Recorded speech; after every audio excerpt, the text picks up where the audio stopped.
భారతీయ ఆధ్యాత్మిక చరిత్రలో శక్తి ఆరాధనకు అత్యున్నత శిఖరం శ్రీ లలితా సహస్రనామ స్తోత్రం. ఇది కేవలం 1000 నామాల సమాహారం కాదు. బ్రహ్మాండం యొక్క సృష్టి, స్థితి, లయ, కారక శక్తి యొక్క సంపూర్ణ స్వరూపం. సనాతన ధర్మంలో దేవి భాగవతం, బ్రహ్మాండ పురాణం అత్యంత శక్తివంతమైన ఘట్టాలను వివరించాయి. విశ్వం అల్లకల్లోలంగా ఉన్నప్పుడు, అజ్ఞానం అహంకారంగా మారి ధర్మాన్ని మింగేస్తున్నప్పుడు ఒక మహా అద్భుతం జరిగింది. అదే లలితా పరమేశ్వరి ఆవిర్భావం. అయితే ఈ స్తోత్రం ఆవిర్భవించడానికి కారణమైన భండాసుర సంహారం వెనుక దాగి ఉన్న రహస్యం ఏమిటి? కథ ప్రారంభం శివుని తపస్సుతో మొదలవుతుంది. తారకాసురుణ్ణి వధించే కుమారుడు శివునికి కలగాలని దేవేంద్రుడు మన్మధుడిని పంపి శివుని తపస్సును భగ్నం చేయిస్తాడు.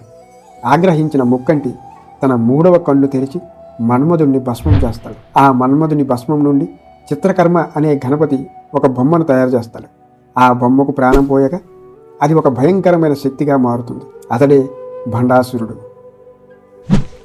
భండాసురుడు కఠోర తపస్సు చేసి శివుని నుండి అపారమైన వరాలు పొందుతాడు. భండాసురుడు ఈశ్వరుడు గురించి చేసిన ఘోర తపస్సులో తన శత్రువు సగబలం తనకు రావాలి అని, తనకు మరణం అంటూ ఉంటే స్త్రీ వల్లనే కలగాలి అని వరాలు పొందుతాడు. శూన్యకపురాన్ని రాజధానిగా చేసుకొని విషక్రుడు, విషంగుడు అనే తమ్ములతో కలిసి దేవతలను హింసించడం మొదలు పెడతాడు. ఇంద్రాది దేవతలు స్వర్గాన్ని వదిలి పారిపోవలసిన పరిస్థితి ఏర్పడుతుంది.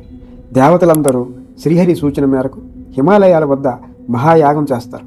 ఇది సామాన్య యాగం కాదు. తమ శరీరాలలోని మాంసాన్ని, రక్తాన్ని కూడా ఆహుతిగా ఇచ్చే మహాసాంభవ యాగం. సాధారణంగా మనం చేసే పూజల్లో పళ్ళు, పూలు లేదా నైవేద్యాలు సమర్పిస్తాం. కానీ భండాసురుడు సామాన్యమైన రాక్షసుడు కాదు. అతనికి ఎదురు నిలబడే శక్తి దేవతలకు అప్పటికి లేదు. తమ దగ్గర ఉన్న ఆయుధాలు, సంపదలు ఏవీ పనిచేయనప్పుడు దేవతలు మమ్మల్ని మేము పూర్తిగా నీకే అర్పించుకుంటున్నాము అనే భావనతో ఈ యాగం చేశారు. దీనిని శాక్తేయ సాంప్రదాయంలో మహాయాగాగ్ని లేదా చిదాగ్నికుండం అని పిలుస్తారు. లలితా సహస్రనామాల్లో మొదటి నామాలలోనే చిదాగ్నికుండ సంభూత అని ఉంటుంది. దేవతలు ఒకరి తర్వాత ఒకరు తమ శరీర భాగాలను అర్పణగా ఇస్తుంటే ఆ హోమగుండం ప్రచండమైన కాంతితో నిండిపోయింది. ఆ కాంతి పుంజం నుండి ఒక మధురమైన సుగంధం వెదజల్లబడింది. మరుక్షణమే అత్యంత సుందరమైన రూపంతో సర్వలంకార భూషిత అయి హోమగుండం నుండి ఒక అద్భుతమైన దివ్య తేజస్సు ఉద్భవిస్తుంది.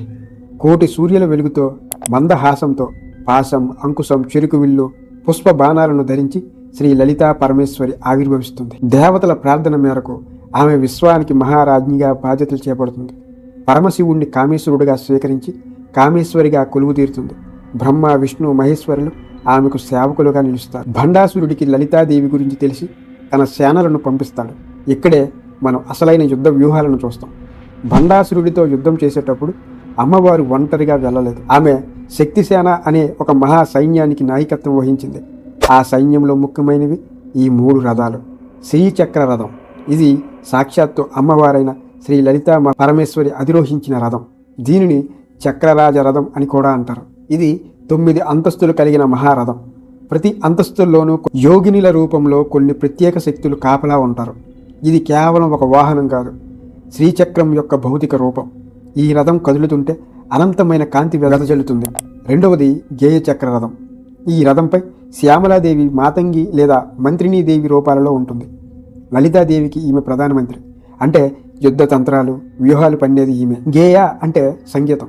ఈమె రథం కదులుతున్నప్పుడు 7 స్వరాలు వినపడతాయని పురాణాలు చెబుతాయి. ఈమె చేతిలో వీణ ఉంటుంది. యుద్ధంలో శత్రువుల బుద్ధిని భ్రమింపచేసి అమ్మవారి సైన్యాన్ని సరైన మార్గంలో నడిపించే బాధ్యత ఈమెది.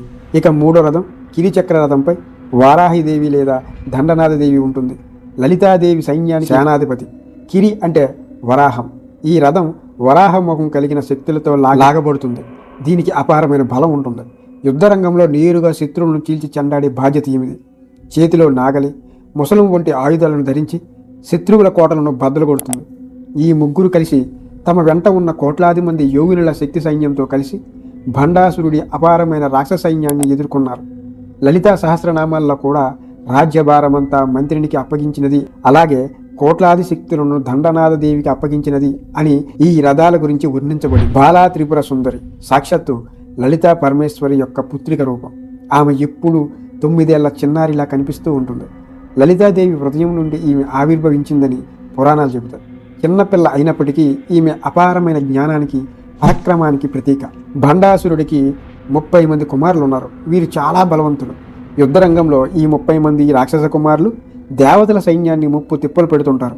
ఆ సమయంలో కేవలం 9 ఏళ్ల వయసున్న బాలా త్రిపుర సుందరి తన తల్లి లలితాదేవి దగ్గరికి వెళ్ళి, అమ్మ, ఈ రాక్షస కుమారులను నేను ఎదుర్కోవాలనుకుంటున్నాను, నాకు అనుమతి ఇవ్వండి అని కోరుతుంది. మొదట లలితాదేవి తన చిన్న బిడ్డ యుద్ధానికి వెళ్తానంటే తల్లిగా కొంచెం సంకోచిస్తుంది. కానీ బాలాదేవి పట్టుబట్టడంతో అమ్మవారు తన కవచాన్ని, ఆయుధాలను బిడ్డకు ఇచ్చి యుద్ధానికి పంపిస్తుంది.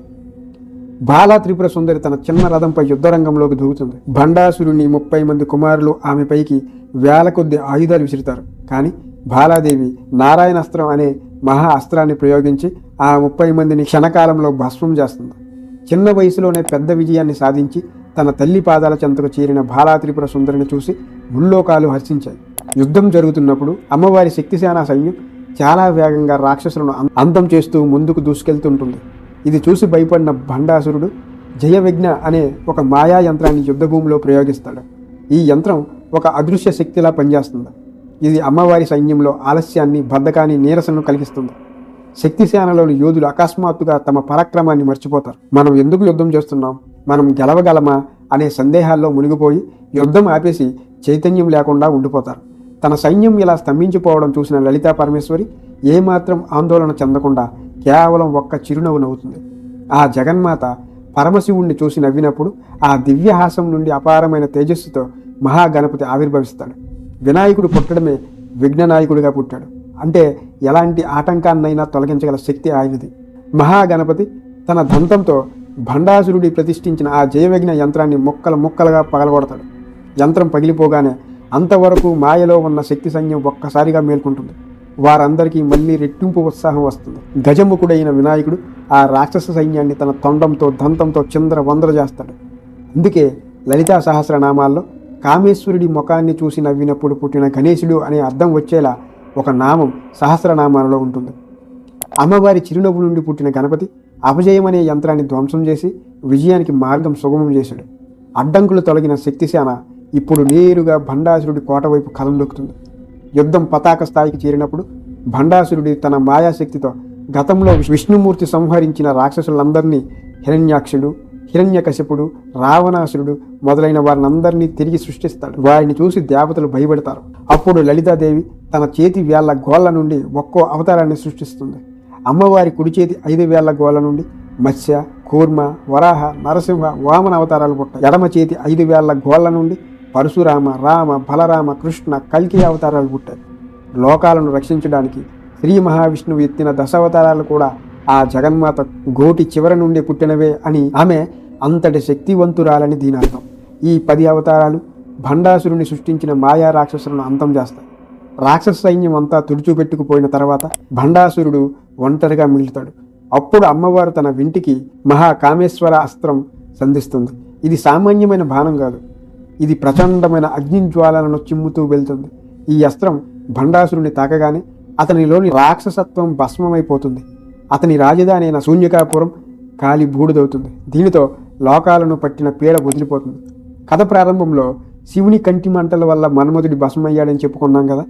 భండాసురుణ్ణి సంహారం తర్వాత మన్మధుడి భార్య అయిన రతీదేవి అమ్మవారిని వేడుకుంటుంది.